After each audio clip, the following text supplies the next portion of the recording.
चोपड़ा के एक BLO worker की एसआईआर काम की बोझ की वजह से मौत हो गई, ऐसा परिवार वालों ने आरोप लगाया है। ये घटना शुक्रवार को चोपड़ा ब्लॉक के मझियाली ग्राम पंचायत के देवीझारा इलाके में घटी है। मरने वाले की पहचान बिपिन टोप्पो 45 के तौर पर हुई है। स्थानीय सूत्रों के मुताबिक शुक्रवार सुबह जब बिपिन टोप्पो की अचानक तबीयत खराब हुई तो उनके परिवार वाले उन्हें इस्लामपुर अनुमंडल अस्पताल ले गए। वहां ड्यूटी पर मौजूद डॉक्टरों ने उन्हें मृत घोषित कर दिया। वे पेशे से दासपाड़ा ग्राम पंचायत के बड़ाबाड़ी प्राइमरी स्कूल में असिस्टेंट टीचर थे। वे काजीगाछ बूथ नंबर 78 के बीएलओ के तौर पर भी ड्यूटी पर थे। परिवार वालों ने आरोप लगाया कि एसआईआर के ज्यादा काम की बोझ की वजह से विपिन टप्पो मानसिक और शारीरिक रूप से थक गए थे। इसी वजह से उनकी मौत हो गई। घटना की खबर मिलने के बाद राज्य सरकार के मंत्री गुलाम रब्बानी, चोपड़ा के विधायक हमीदुल रहमान और तृणमूल कांग्रेस के स्थानीय नेताओं ने आज शाम मृतक बीएलओ के घर पहुंचे और परिवार वालों को सांत्वना देने के साथ मदद का आश्वासन दिए हैं। সকালে তো উঠলো তা নিজেই জল টল খেলো গরম করে, তারপরে আমি ঘুমাচ্ছিলাম, ও তো আগে উঠলো, ঘুমাচ্ছিল, আমাকে দরজা খুলে এরকম করতো, তা আমি বুঝতে পারলাম না। তা আমি উঠলাম, তারপরে আমিও পেশাব করলাম, পেশাব করার তারপরে আমি কাপড় গুছানো গিয়েছিলাম, তো ভিতরে ঢুকলো না। কাপড় গুছানোর পরও আমি জল খাওয়ার জন্য বেরিয়েছি, তবে কখন ঢুকলো এটা আপনার নামকে মানে হঠাৎ করে ওর কি হয়েছে তেমন কেমন। আপনার তারপর হাসপাতালে নিয়ে গেছিলেন? হাসপাতাল নিয়ে যান ইসলামপুরে। ইসলামপুর, হ্যাঁ। তারপর ওখানে যাওয়ার সময় রাস্তায় মারা গেছে, তারপর ওখান থেকে পোস্টমর্টম হয়েছে। আপনার নাম? রেশমা টপ্পো।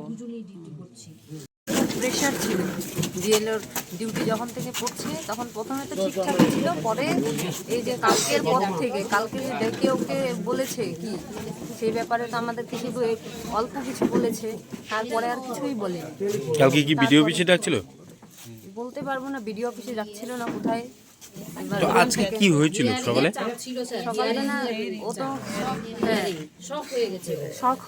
আচ্ছা, বাইরে ওরা কেউ রটিয়েছে এমনি গলা টলার রশি দিয়েছিল না? মানে হার্ট অ্যাটাকই মাথায় খুব প্রেশার ছিল, চাপ ছিল। কি হবে আপনার? আমার দাদা। আপন দাদা তো? কি নাম? দাদা আমার। কি নাম আমার? না আপনার দাদার? বিপিন টপ্পু। আপনার নাম দিদি? অনুপা টপ্পু। ঠিক আছে। মাননীয় মুখ্যমন্ত্রী মমতা বন্দ্যোপাধ্যায়, তারপরে আমাদের অভিষেক বন্দ্যোপাধ্যায় দুজনে আমাদেরকে ফোন করে এখানে পাঠিয়েছেন। দেবীজোড়া গ্রামটার নাম। আমার সাথে আমাদের এখানকার MLA, local MLA Hamidur Rahman সাহেব আছেন, আর আমাদের ডিপিএসসির চেয়ারম্যান নাজিম সাহেব আছেন।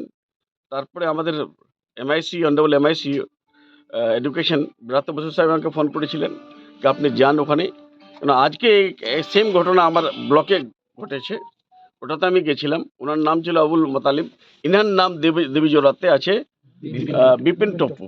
হ্যাঁ, আর সব থেকে মারাত্মক ব্যাপার এখানে ওনার বউ এক্সপেক্টেড আছে 18 ফেব্রুয়ারিতে, এর থেকে আর বেশি হতে পারে না। আমি অবাক হয়ে যাচ্ছি যে লোকটা অত ভালো শিক্ষক, তারপরে এসআইআর কাজটা অত ভালো হিসাবে করেছে, যখনই ও বারবার বিভ্রান্ত হয়ে যাচ্ছে লোকগুলো, বিএলওগুলো বারবার যে অ্যাপসটাকে এডিট আর ডিলিট করাচ্ছে এটা নিয়ে সবকটাই বিএলও, আমাদের বিডিও, সুপারভাইজার সবাই প্যানিক হয়ে যাচ্ছে, সবাই শক হয়ে যাচ্ছে যে বারবার কেন এটা হচ্ছে। ওরা কি চায়?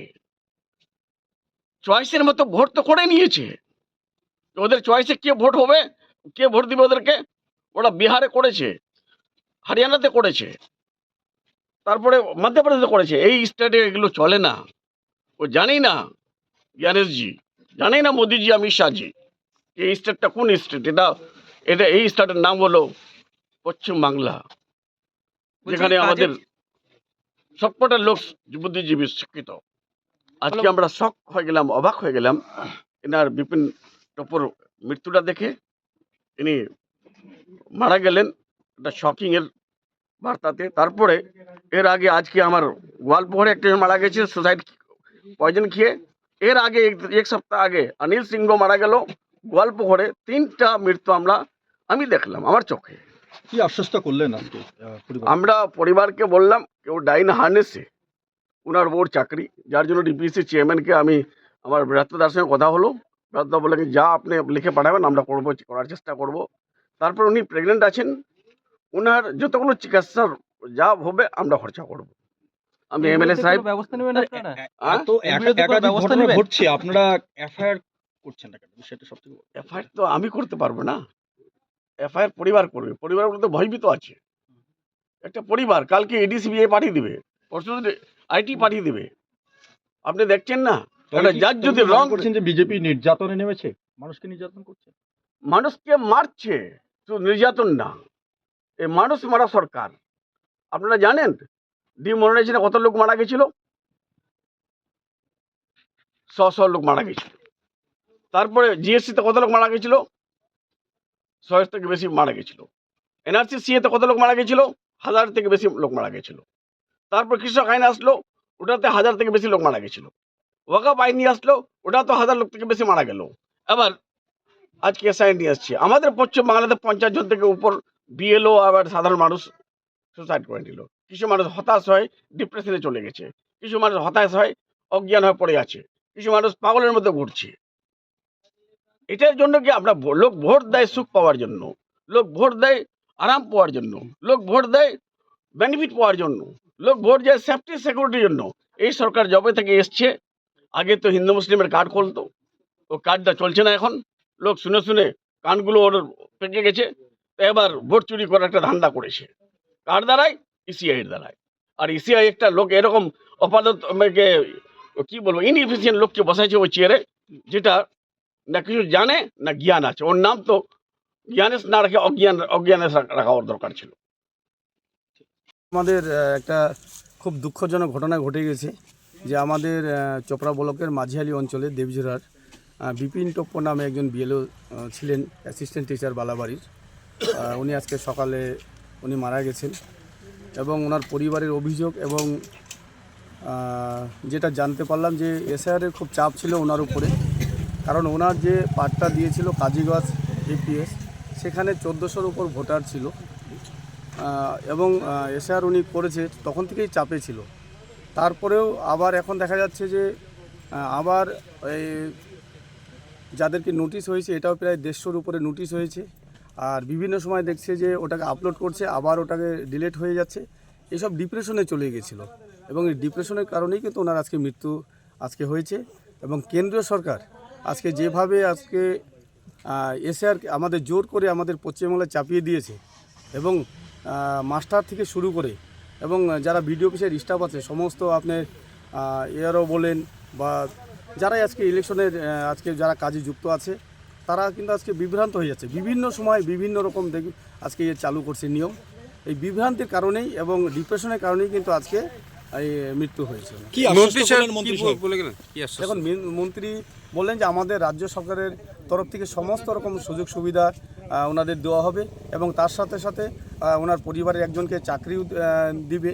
সেটাও আজকে মন্ত্রী সাহেবও আসছিলেন এখানে, আমাদের বিধায়ক সাহেবও আসছিলেন এবং ডিপিএসসির যে চেয়ারম্যান সাহেব উনিও এখানে আসছিলেন। ওনারা প্রতিশ্রুতি দিয়ে গেলেন যে ওনার পরিবারের চাকরি হবে।